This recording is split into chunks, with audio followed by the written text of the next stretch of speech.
think the temptation when you're depressed or you're burning out is isolation. Yes. Because if I'm isolated, if I'm in my office with the door closed, no one's talking to me, they can't ask anything of me. So it's a self-protective strategy. So Yeah. let me protect myself from further demands by being alone. Because being an introvert doesn't mean that you need to isolate. It just means you don't need a party. You just need that one or two or few, that's going to help you to renew. And when my family's all around me, I mean, my kids may be at the dinner table just talking about life, and my grandkids might be playing a game, and I'll be in the recliner with a blanket just listening, kind of dozing a little bit, filling you up. And it's just like all the people I love the most are around me. This fills my tank,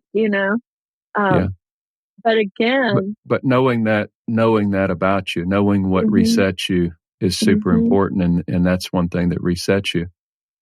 Anything else that sort of that maybe is not even relative to you, but you've seen in others that would reset them? Yeah, I think that it's really important to know yourself.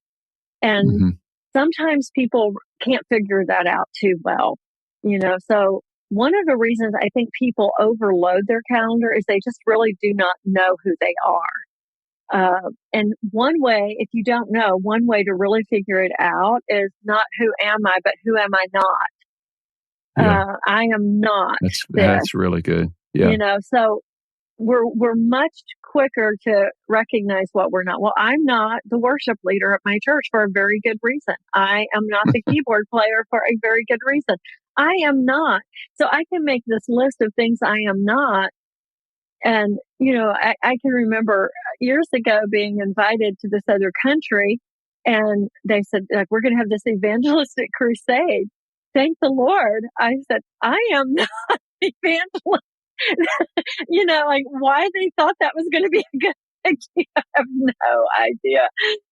So I am not these things. But if you want to talk about heart and life, I'm your person. So sometimes we get overloaded because, hey, when you come preach this evangelistic crusade through the country, 45 million will be there. Our ego goes, yes.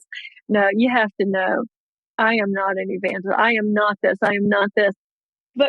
But then on the flip side is by knowing those things, then you can start reflecting, but I am this and I am this. Yeah. And that's where I need to invest my time and attention. Saying no doesn't mean shutting a door.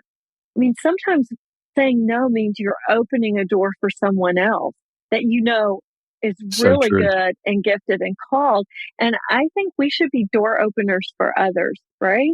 If someone gives us an opportunity and maybe it's not our thing particularly, we could, but why?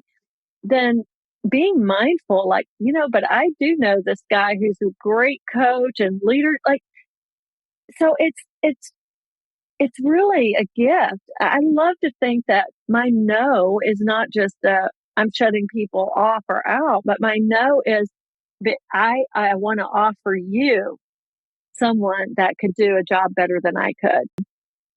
Yeah. And I think the other thing that people can understand is it doesn't have to be all or nothing. Maybe they know, like, hey, if I don't make some changes, this isn't going to be good.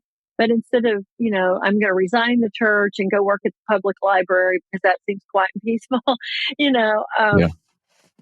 well, take some baby steps. Don't try to go from 1 to 10 overnight. Just go from 1 to 1.5. What is a baby step you could do?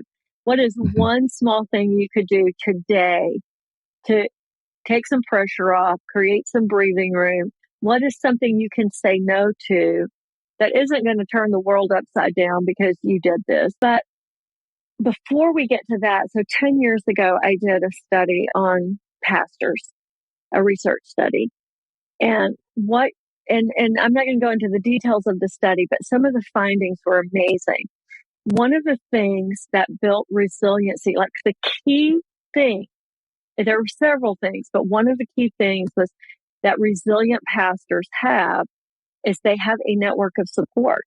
their ability to bounce back in tough times is directly linked to this network of support. Not one person, not a best friend, or even just leaning on seeing a counselor occasionally, but they've created a network. So this, if one's not available, other sources are. So, yes, we look at the spouse. If you and your spouse are not in a good place, then you need to work on your marriage, because you can't keep running full steam ahead while everything's falling apart at home. Right. If you need to parent well, you need to have relationships with your children. Those are all, that's part of your network of support. They need to know they matter, that Right. they're important. I have a best friend. I need a pastor. I need a mentor. I need role models. Not everyone is going to have a mentor that they can talk to on a weekly basis, but we do have role models that we could look at and say, I want to learn from that person. I want to take this. I want to include this in my life.